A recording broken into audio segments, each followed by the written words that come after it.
And getting some breaking news right now, it's Congress versus Congress again, and this time over coal mining.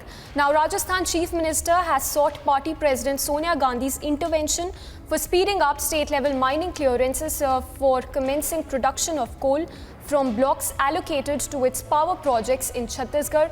Now, Gehlot has turned to Sonia after several appeals to Chhattisgarh Chief Minister went unheeded.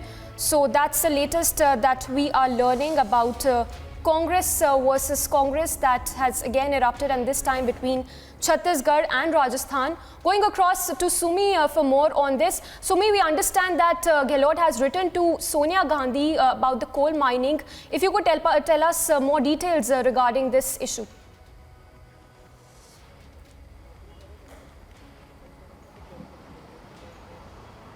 Yes, absolutely. Ashok Gehlot has written a letter to the Congress president, to the Congress chief Sonia Gandhi about the coal mining issues.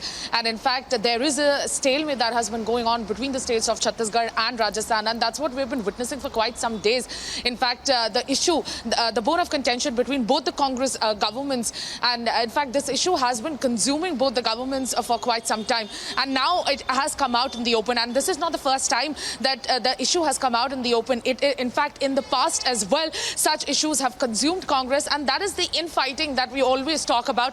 In fact, the Congress is busy infighting, and that is why most of the issues are put on the back burner when it comes to Rajasthan as well as the states of Chhattisgarh. And in fact, in Chhattisgarh also, the CM Bhupesh Baghel is right now busy in a lot of things. He's trying to save his chair also, and there are a lot of things that are happening apart from the coal mining issue in the state of Chhattisgarh, and which is why we are now witnessing that Ashok Gehlot has now sent a letter directly to Sonia Gandhi for her intervention into the whole matter, because this issue is certainly not going anywhere and the stalemate continues. Right. Thanks, Sumi, for getting us all those details. We'll be tracking all the updates on the story.